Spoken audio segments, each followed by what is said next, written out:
Hola amigos, Rory Foster here with Common Ground, and we are now entering week 4. Week 3 is in the books of our Summer Spanish Immersion program. In the midst of COVID, and knock on wood, we have had about, at this point, we've had about 45 people in country, all test negative so that they could fly home. No COVID. We're just super thankful we've been able to do this and share Costa Rica with so many clients in such a special and strange year. So what happened in week 3? On Monday, we came back from La Fortuna. La Fortuna is like a super adventurous place where there's this volcano, hot thermal pools, zip lining, lots of fun. I told you about it in our week 2 video. So we came back from La Fortuna, and in week 3, we had 2 activities. Our educators and our adults continued with the SEDCIS group of underserved children doing educational games. And so they did that one day this week, and then all of the adults did what's called Retos Personales. Retos Personales are something that we integrated into our program several years ago. A reto is a challenge, and so it's a personal challenge. Sometimes it's personal, sometimes a reto personal, sometimes reto profesional. Either way. But what we have you do is identify something that you think, man, that's impossible. There's no way I could do that in another country, in a system I don't understand, in a language I don't speak super fluidly, that I'm kind of just working through. And identify something that feels super challenging and take time to actually accomplish it. And so it's super empowering. It helps you feel like, man, I could do this. I can function in another language. So what are some examples of things people did? We had some really fun Retos Personales. One of our students is of Nigerian descent, and so she wanted to cook a Nigerian food for her host family. Okay, all sorts of ingredients and things that she couldn't get a hold of or had trouble finding, but that was her reto personal. She went about visiting store to store, finding substitutions for things she couldn't find, and had a great meal, and was nervous that her family might not like it, but they loved it. And the next day, apparently, all the mom's friends were over eating leftovers. It was a super fun reto personal.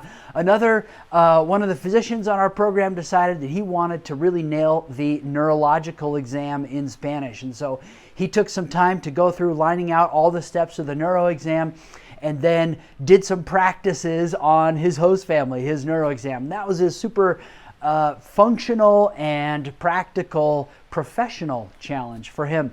Another gal wanted to ride on the back of a motorcycle, and so through like 3 connections of the mom, a nephew, and a cousin connection, she ended up, there's a guy who has a motorcycle. Turns out he's the guy at the local store that we always buy snacks from, and so she took like a 10-minute ride throughout town on the back of a motorcycle. That was her reto personal. Someone else decided they wanted to, figure out and feel independent enough to ride the public bus. And so they took the bus 2 towns away, figured out a restaurant to eat lunch in, had lunch there. And the whole idea is build confidence in Spanish, build independence, be able to tell yourself, not just tell yourself, but show yourself that you can actually accomplish something in another language, something practical. So that was a Retos Personales, super fun. Everyone shared them on Friday of the week. And then over the weekend, we went to a very, very special place. This time of year in July, turtles, the green sea turtle is laying eggs on the beach. And so we went to Tortuguero, and Tortuguero is a very wild place. You either fly in or you drive to a place in the river, and then you take about an hour boat ride up the river in order to get to the town of Tortuguero.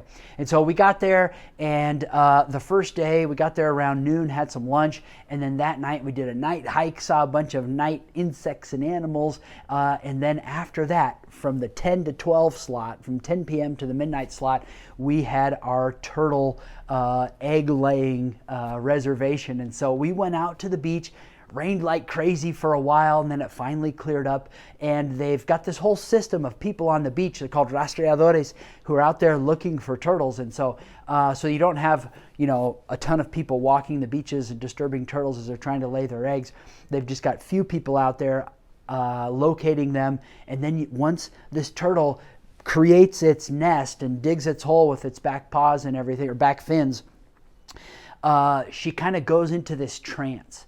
And so when she's in this trance and laying her eggs, she's not aware of what's going on around her.